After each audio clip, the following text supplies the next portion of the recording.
Welcome back to the Lovin Dubai show. We are now joined by our favorite social media superstar who is back in fighting action once again for the Social Knockout Part 2. Welcome to the show, Thank you so much. You guys are my favorite Instagram, and it's such an honor coming back. And inshallah, this event would be a big one. Sure. Like, here, look, thank you so much for coming back. We're always happy to have you. So much has happened since the last one. You went into the fight for the first ever time, your first public fight. What was that like for you? It was a different feeling. Fighting in your own country, the stress, the people are there, your family is there, the sheikh is there. So you're like fighting in your own country, and you're fighting someone who has more weight on you, you know?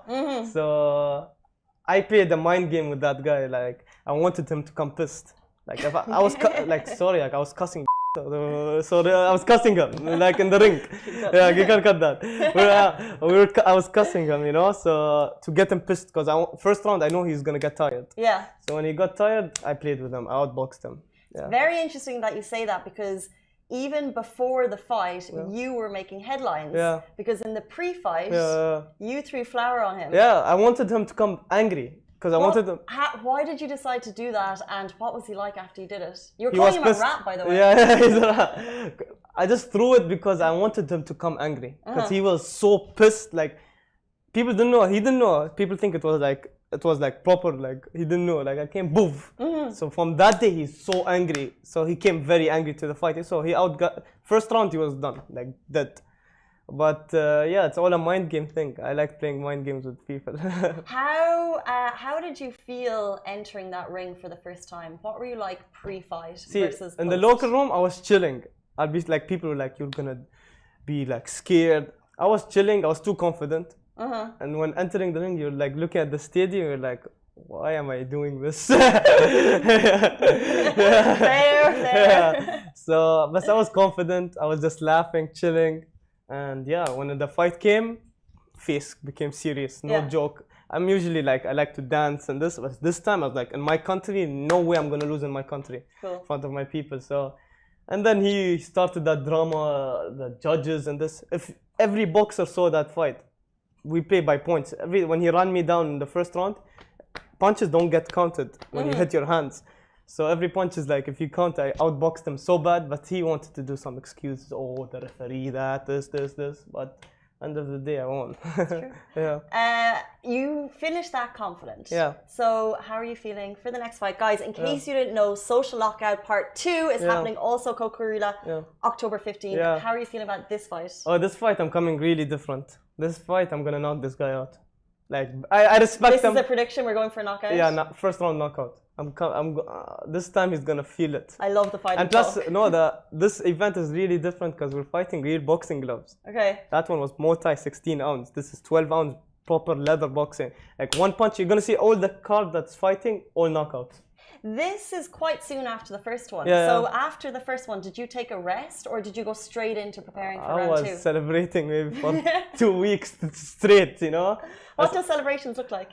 I was just like enjoying life, going everywhere. I was just like happy. I felt like walking in the streets, people were happy. Like I felt like I was like Mike Tyson. People were like, you know, because boxing is not that popular here. Yeah. So people were like, oh, like they were all happy, you know. So this time is gonna be totally different. And I went before this camp I started. I went to Umrah, so it changed to Saudi Arabia. It changed the whole mood. And I felt good, you know.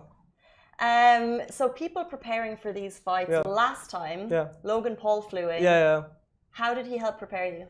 He was like just chill. Like he was like talking to me like it's all about footwork. He came to the gym, taught me some stuff, and he called me after the fight. He's like, you did good and everything. So it's like, you know, a guy who fought Floyd Mayweather, fought everybody, you know. So respect to him. He came, supported me and everything. This is the thing. So that was actually the beginning of social media fighters. Logan Paul, Floyd Mayweather, huge money fight. You are going into Social Knockout Part 2. What's next?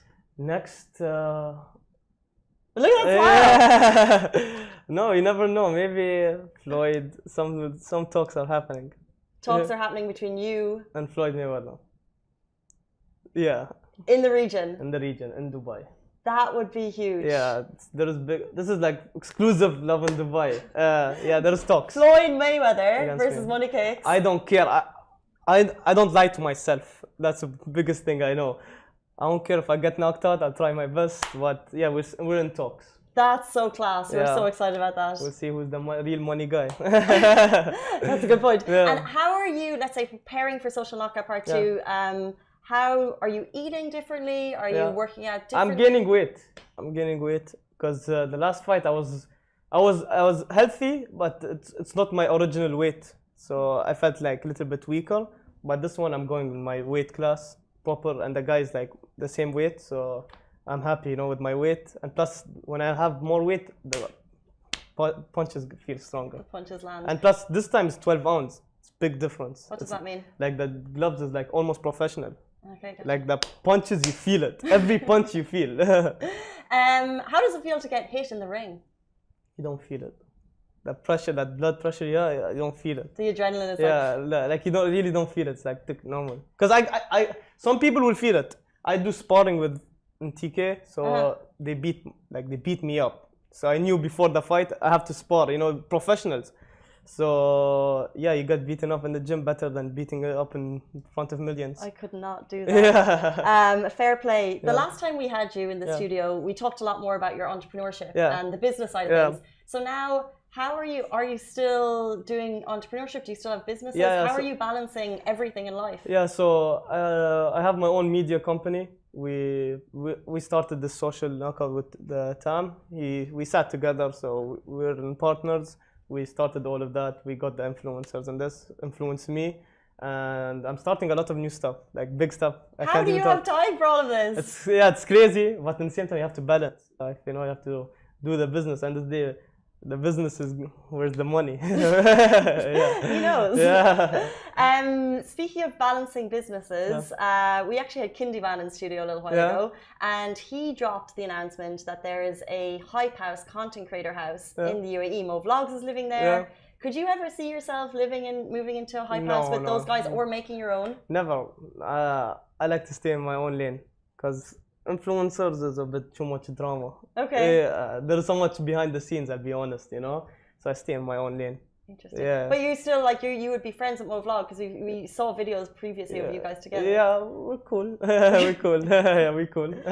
So no content creator house just yet. Yeah, no way. I'm gonna stay with the content house. No way. There's so much drama in this. You know this social media game. You guys have experience. But I can't stay around influencer. I like to stay in my own zone. Well, I like to live on my, I prefer on my own than with friends. So I get what you mean.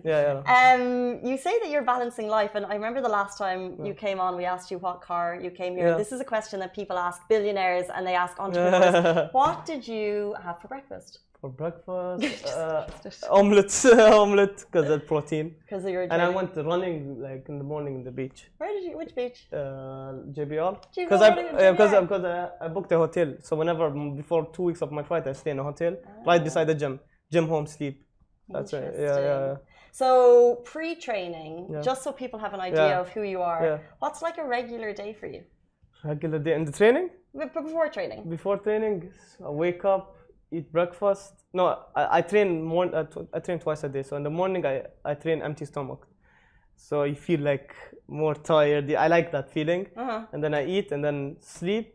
Or I do swimming. Swimming is really good for conditioning. So I do swimming and then sleep, like small nap, and then boxing pads in the night. I just think people think you're so interested in money kicks and who you are as a person. It's crazy, and I love the celebrations after the first fight. I love how much effort you're putting into the next one. I feel that the best feeling. That's why I wanted. I was not gonna fight in this card. I wanted to take a break, but I was like, I love that feeling. Winning, you know, boxing is different. It's the best feeling in the world. And what's cool about this one is it's the first female Arab fight as well. They're fighting. That's so we have Jemana Khan versus going up against Sarlina. Who do you think will win? Jemana, she's coming in. So we are Team Jemana. Team Jemana. What about you? Well, I don't know. I see. They're both my friends. I don't know. I don't want to get backlash, but I wish them all the best, both of them. And what are your do you have predictions for the others, or are you just focusing on yourself? I must stay on my own lane. I don't want no drama, no nothing. I stay on my own lane. I love that. Look, we've seen you grow up. We've seen you dip your toes in lots of businesses, creating the most unique social media content out there in the UAE.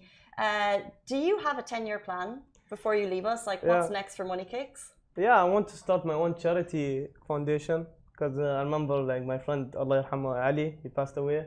He really influenced me about the charity thing. So I always said when I will reach it to the top, I'm gonna make my own charity foundation, inshallah. Amazing. Yeah. Love the passion. Yeah. Guys, that is it with us on Money Kicks. Thank you so much for your time. Thank you so much for having me. Thank you. The Social Knockout 2, October 15th, Coca-Cola Arena. Get your tickets now. You can be there. By the way, we've spoken about this before. The buzz for tickets for the first match was crazy. 20 million people tuned in. 20 million people tuned in. It was too much. It was too much from all over the world. So you can be there, get your tickets. And that is it for us on the Lovin Dubai show. Stay safe, wash your hands. Bye-bye.